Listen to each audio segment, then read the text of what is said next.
the life, this life, I didn't choose this life. The life came for me. It chose me.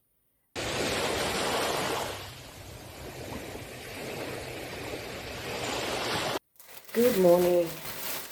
Hope you're having a great weekend. Saturday, I'm just trying to clean up and, you know, everyone is gone to youth club, so I'm free. I have some hours to myself. As a typical mom, instead of me to rest, I'm just trying to clean up. So I just, as I'm about to clean, I thought I should share something that has been on my mind for a while now. Expectations. As a special needs parent, what are your expectations? When Aaron was initially diagnosed, I had so much expectations, I thought I'll get support from friends, from relatives, and but it's not always the case. And if you have so much expectations, it's going to throw you into the rabbit hole and even make you worse. So if you're still new to this, maybe your child or loved one has just been diagnosed, just bear it in mind that you may be doing this journey on your own. I'm just trying to be real. I'm trying to be honest, taking from my own experience.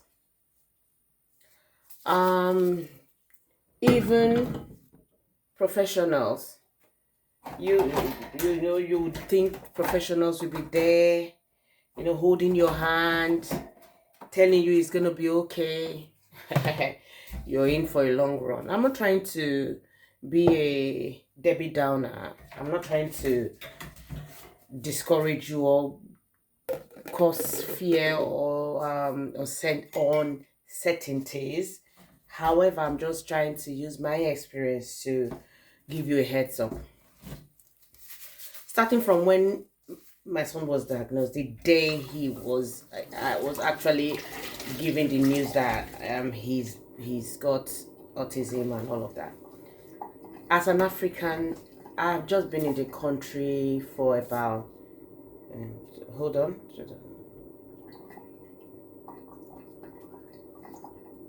4 to 5 years, so I'm still learning the culture. Coming from if we Nigeria, where I come from, we still say, oh, when somebody is hurt, when somebody is sick, we say, oh, sorry. I learned quickly in the UK that you don't tell people sorry. You just say, are you okay? So so my expectation, yeah, it was part of the growing as well. So when he was diagnosed, I was expecting lots of empathy, lots of it's okay and all of that. I expected more. However, the psychologist just said, oh, just let you know, this is a condition that you have to live with yourself throughout his life, and you have to start learning to manage it. There was no positivity whatsoever in that meeting. I broke. See, I was in crumbles, but I just wanted something positive to say. Don't worry, mom. In some cases, nothing like that. So they waited for me to finish crying, and when I got myself back, they said there are organizations that can help. You can get support on how to manage. I said, will he ever get better? They said, sorry, it's a condition, it's a lifelong. So just imagine, young lady. I was still in my late 20s. Yeah, I was still in my late 20s, and my husband was at work. at this point, my husband was such in denial. He he took himself out of the situation. Just, I think that was the best way he could cope with it. But I then left there thinking, oh, I have a whole big community in front of me that would help me. I was, I didn't know I was in for a bigger shock. Then that was when I started with the schools, the professionals, the schools, the public, the community. It was one disappointment to another, to another, to another. Even the church. When Aaron Holmes, then, oh God, the looks. I just felt judged everywhere. I remember then it was in the it was around, it was in the 2000s. That's early 2000s. Yeah. So it it was still it was not so common and not so known. It wasn't prevalent then, autism, but empathy was lost in the society, and I just felt there was no love, there was no empathy, there was no kindness. Then when he was diagnosed, I when he was born, and when I noticed all the changes and the behaviors, the reactions I was getting on in the public spaces, especially the buses, I then had to start. I just started driving. I went to get my driving license and all, but I couldn't take it. Not that I was ashamed of myself. God, for never, I would never, never. I've always been somebody who has always had empathy. Growing up in Nigeria, when I saw people with disabilities, those are the people I make friends with.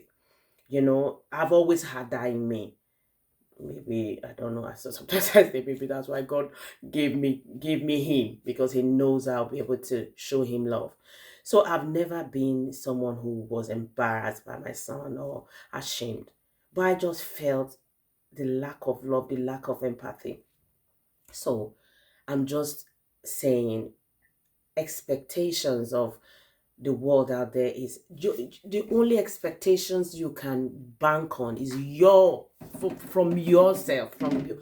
Even family members, even friends who don't sometimes it's also lack of understanding, lack of awareness, you know.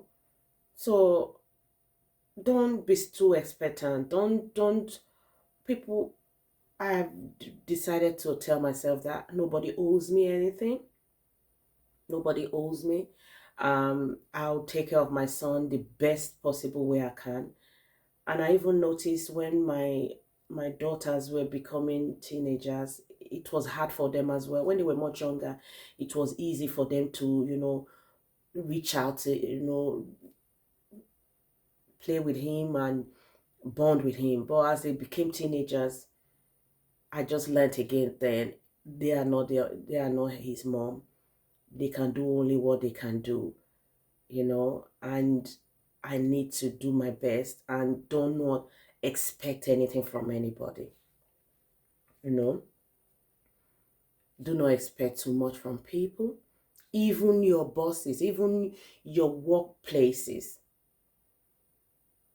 They'll do you dirty, and it will look as if, oh please, they sometimes I get I get this feeling that they feel I'm using it to maybe to gain sympathy, and that's why I don't even talk about it anymore. Because initially I used to share a lot of struggles. I used to, but I just thought what the heck, no need, because the more you share to some people, the more they feel you're seeking sympathy. And that was the main reason I opened this my social media platform, because when I'm sharing the story, nobody knows me. And for you who watch me every time, thank you so much. But you don't know me, I don't know you. Or I'm just sharing this. I'm not expecting any reaction. I mean, face-to-face reaction. So that was the main reason I got into the platforms too. have a safe place to do this, because the expectations from people. So you cannot expect too much from people, my darlings. Your child is your child. It's your responsibility. Do not bank on friends, family, colleagues. It's I've just decided to see it as my cross to carry, and God sees my heart. He knows when I'm weary, when I've had enough, and He just gives me the strength from within. It's Saturday. Everybody's is still in their bed and all that. I've been awake since to get my son ready for youth club, because youth club means so much to him. He hasn't got friends. He hasn't got people he lives with. So youth club is like his pub, his friends group and all of that. So I make sure I see that. I see it as special as he sees it. I make it special for him as well. I know it's very special to him, and so I embrace it the same way. So that I am there to make it happen for him.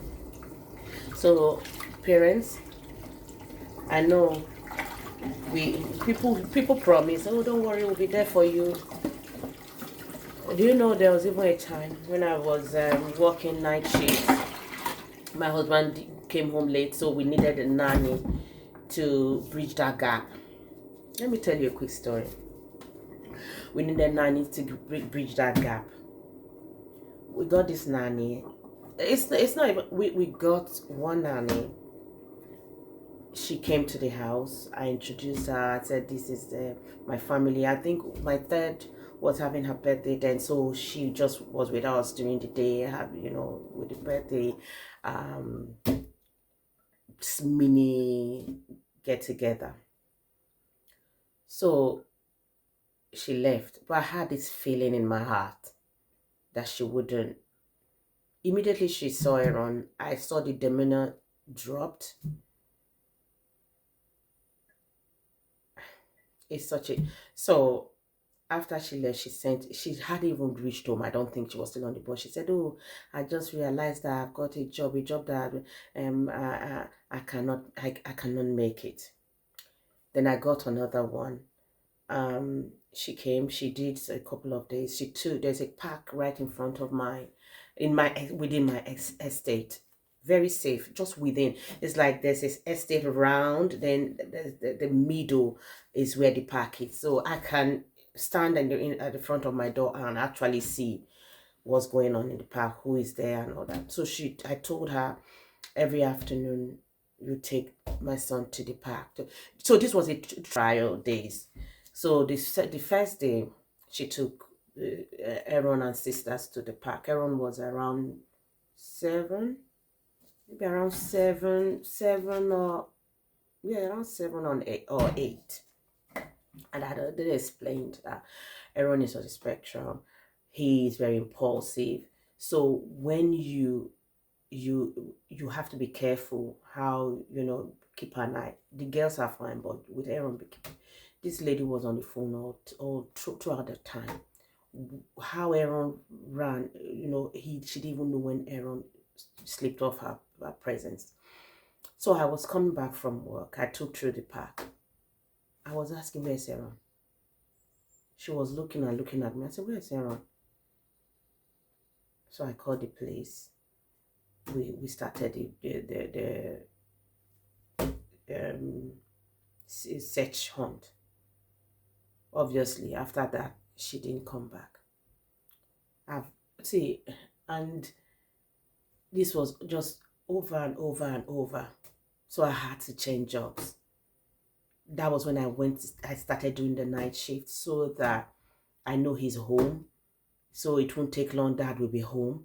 Then the nanny can leave. So it's not easy. And it breaks my heart when people, I'm talking about expectations. Also, expectations from us special needs parents. You lose friends because they feel you don't call. You lose friends because they feel, oh, I don't want a child in my house. Oh, the child is too much. So they expect so much. They want. it's just when you don't come for an invite. Oh, you should have brought him. But if you bring him, it's a problem. So it's we didn't choose this life. I keep reminding I didn't choose this life. The life chose me. And what I make of the life is what stands as my legacy. And I've told myself I will break my back to ensure my son is not left out in any way. My son doesn't feel different. Yes, he's different, but he doesn't feel different in a negative way, you know. So in saying that, I'll end it with the life. This life, I didn't choose this life. The life came for me. It chose me. And I don't feel deprived. I don't feel punished. I don't feel disadvantaged. I feel blessed because my son has brought so much love. He has taught me so much. Me, if resilience was a human, you're looking at it here. He's taught me resilience. He's taught me love. He's taught me patience, endurance. He's taught me so much. And I just want to say to every special needs parent, it's going to get better. Your case is not the worst. And live life to the full. Raising an autistic child or a child with special needs is not, it shouldn't, shouldn't remove from your life. All right? You have a good weekend. Yeah? Enjoy your weekend. And I pray that the coming week is productive, blessed, and full of positivity. Stay blessed.